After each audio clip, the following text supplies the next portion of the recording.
So punta na naman tayo doon sa kina Kuya Arlie at mag-aalmusal. Nag-almusal na kami sa Hampton. Take the next right onto Cope Lane, then turn left onto Stonebridge Boulevard. Kailangan nating mag-almusal ulit ng konti doon, then uwi na tayo. Diretso na ulit tayo ng Alberta. Kasi nandito nga tayo sa Saskatchewan province. Kaka-out lang natin doon sa Hampton Inn. Breakfast natin sa bye! Thank you! Vlog pala.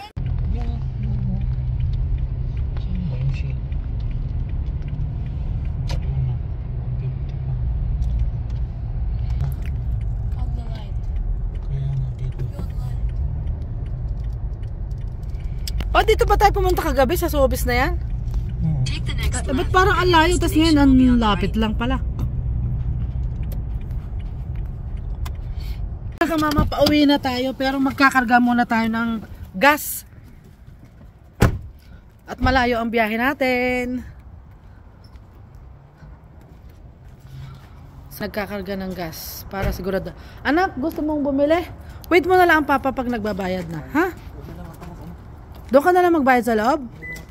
Okay. So yan anak, sama ka kay papa. So yan po mga kamama, nandito kami sa Saskatchewan.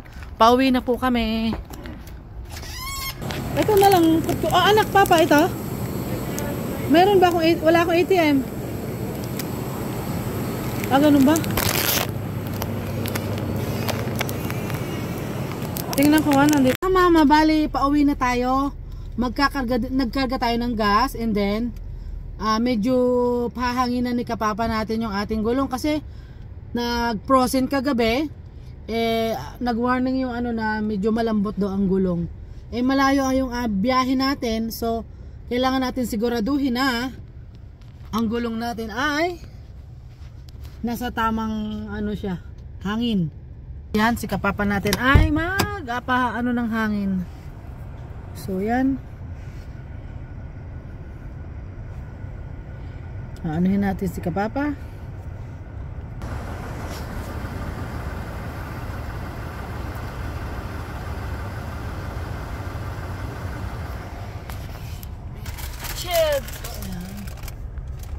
Yan, nakita nyo. Meron siyang ano, yung sa gulong kailangan nating hanginan. Pauwi na po tayo. Mukhang hindi pa tayo nagsuklay. Nagsuklay naman pero hindi nagusot na ulit kasi nanginain nga tayo. Dito sa Saskatchewan. Saskatoon to sa city nila. Turn left onto Preston Avenue South. May Preston ba nakalagay yan? Laki ng araw.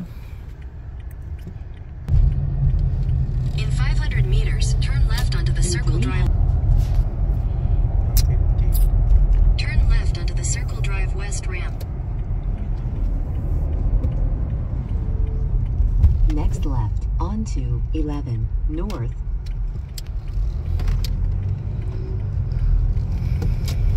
In 500 meters, merge onto Circle Drive, Saskatchewan.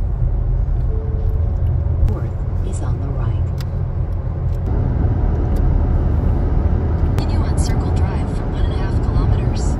Right, and then the freeway is on the right.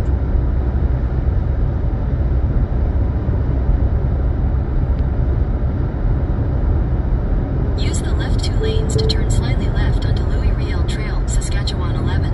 Signs for Idlewild Drive, City Center. Malalaki dun sa atin. West Edmonton Mall. Pero may mga mall din dito. In 2 kilometers, maliliit nga lang. West is on the left. Yan, ganyan yung ating mga kabahayan. Sa side na yan.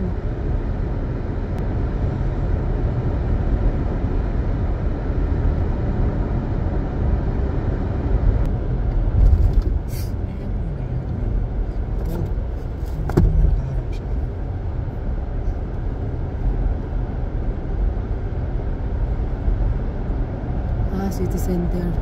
Dun pala. 7 west is on the left.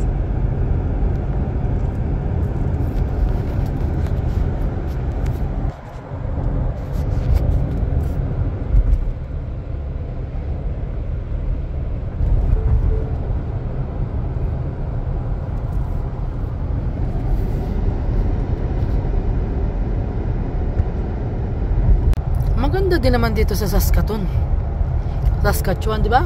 In 2 kilometers, Siyempre dito ka 16 nakatira. west is on the left. Maganda to.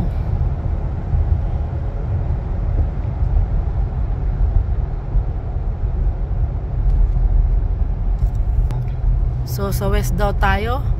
Alberta kasi tayo. Province of Alberta. 16.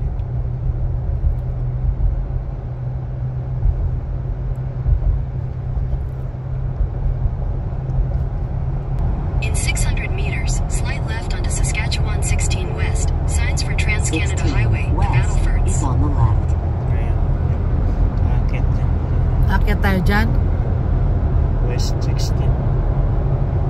Dito. Battleford. Take the next left onto Saskatchewan 16 West. Signs for Trans-Canada Highway, the Battlefords. So yan, aakyat kami sa tulay. 16 west. Diretso na to. Diretso na to sa Alberta? Okay. Lloydminster. Lloydminster, oo, papunta atin. Battleford. Then Lloydminster. So yon, itong daan po na binabaybay namin ay papuntang Alberta na po to. Pero marami pa po tayong dadaan ng mga lugar. Pero ito na po yung daan dire-diretso papunta sa Alberta. So bali ang highway na ito ay Highway 16 West towards Lloydminster po, mga kamama.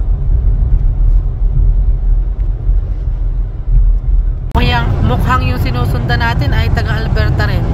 Namasyal lang din dito sa Saskatchewan kasi yung plate number niya ay pula. Kasi ang Alberta pula, dito sa Saskatchewan ay green. So mukhang katulad lang natin to na masyal dito.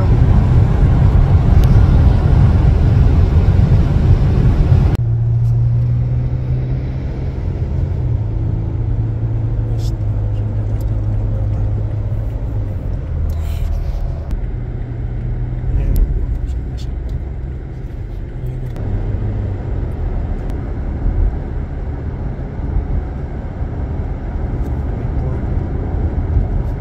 West Lloydminster.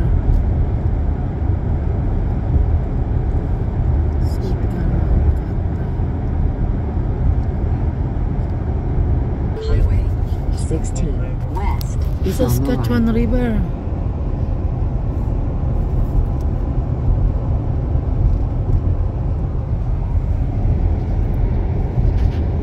Keep right to continue on Trans-Canada Highway.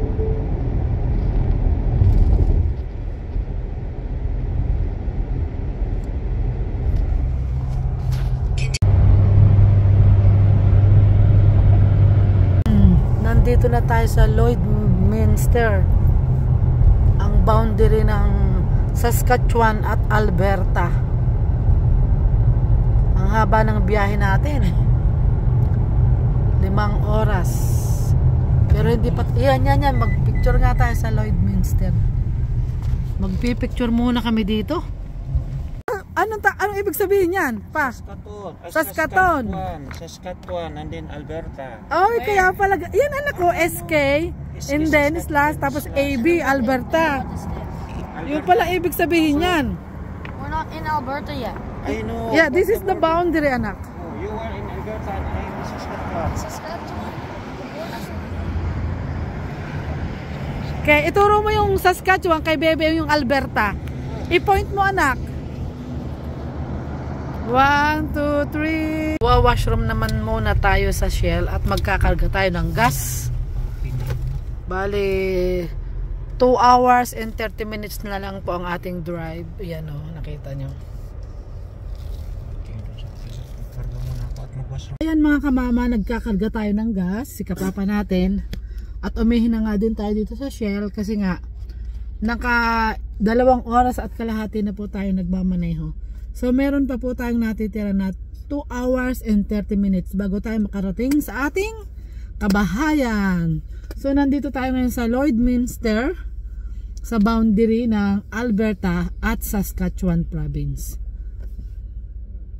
So yan, pinadalhan tayo ng spaghetti. Kakainin natin sa daan.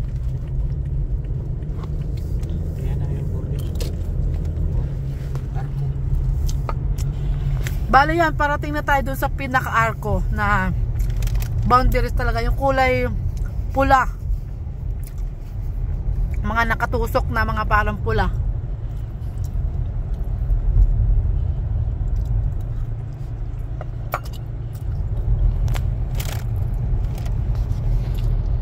Yung mga pula na yan, yan ang pinaka-boundary na talaga.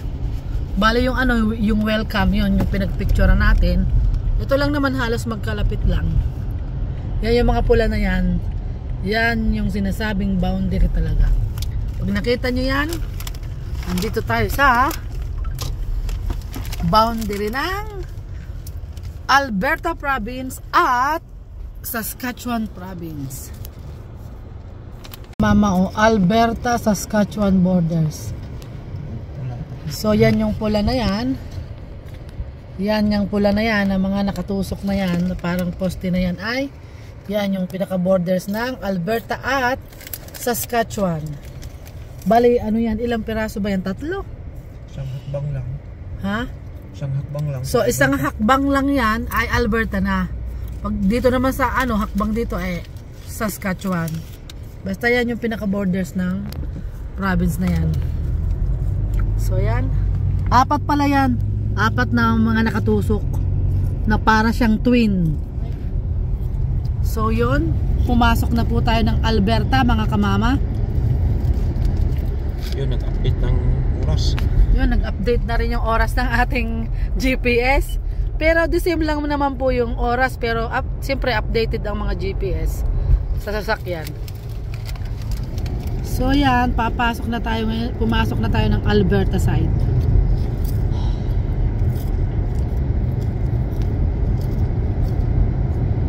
Salamat at nakarating tayo sa ano, probinsya ng Saskatchewan. 'Di ba na? Ito yung pinaka ano, first time namin na long drive. Ayan. Sa ano, sa pag ano namin, gala. Grabe, ang daming ibon mga kamama, o nakita nyo? Sa wakas mga kamama, nandito na kami sa lugar namin. Almost, nandito na, malapit na. Ayan, 3 minuto na lang. Sa wakas na 5 oras na biyahe, nakarating din kami. So ayan, nakita nyo. Ito na yung lugar natin. Nakita nyo yung Broderheim na yan. Ito yung lugar natin, Broderheim. So yan ang ating town. Right turn ahead. In 200 meters, yan. your destination is ahead on the right. Oh wow! Your destination is ahead on the right. Maraming salamat Panginoon at talagang nakarating kami ng maayos, maluwalhati. Naglakbay kami sa isang probinsya dito sa Canada. Nakabalik na kami. You have arrived at your destination.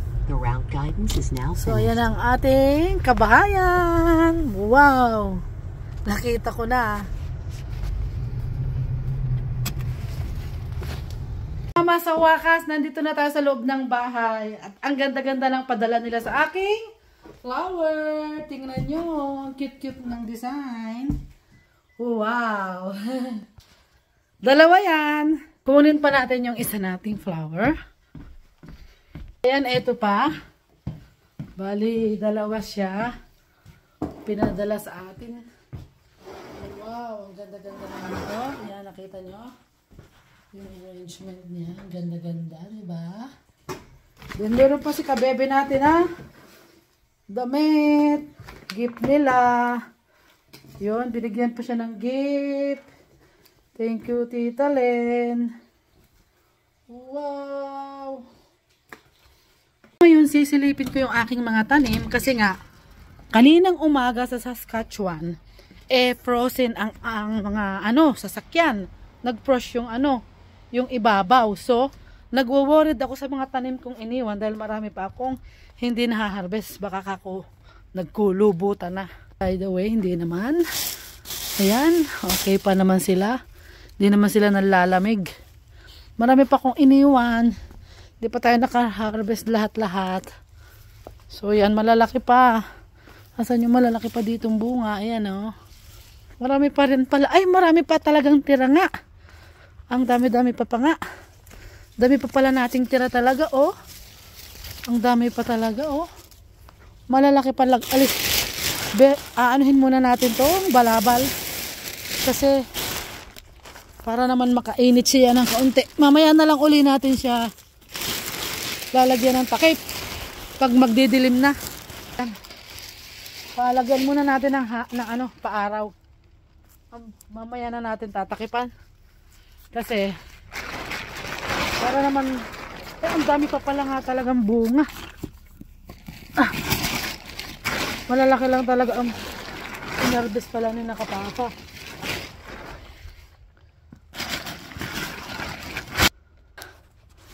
So ayan, ako. Ano nangyari dito? Nag-iiba ang kulay niya. Hindi maganda.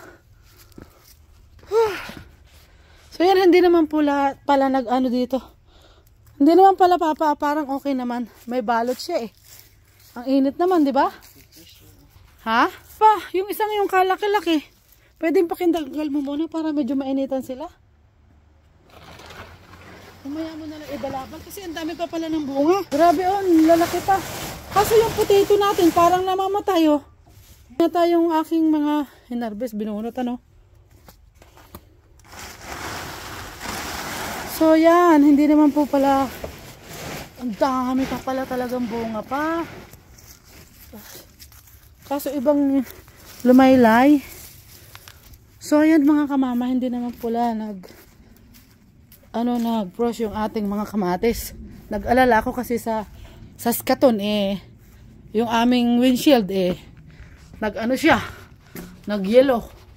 Kaya sabi ko, musta na kaya sa atin yung ating mga iniwang mga hindi pa na-harvest. So yun, ako, salamat sa Panginoon, nakarating na kami dito ng maluwalhati. Thank you Lord talaga. 5 oras ang biyahe pabalik, papunta doon. Bali, from dito sa amin 5 hours and 3 minutes dumating kami doon sa bahay na pupuntahan namin. So ngayon pabalik, ganun din. So 5 oras talaga yung biyahe. Papunta dito sa kasi ngayon dinaanan namin diretsuhan ba? Tumbukan. Walang mga balas sa talaga, tumbukan ang dinaanan natin. Kaya mabilis tayo nakarating. So, yun lang po mga kamama ang vlog natin. Nakapamasyal po tayo sa probinsya ng Saskatchewan. Okay naman pala doon, maganda rin doon sa Saskatchewan. At ngayon lang po tayo nakabiyahe ng malayo na si Kapapa ang nag-drive ng ganon. Dati-dati mga lang, Calgary. Ito, pinakamalayo na naming napuntahan. Ito po yung una naming gala na malayo ang aming drive. For almost 5 hours mahigit. So, thank you for watching mga kamama. Like and subscribe. Don't forget. Bye-bye.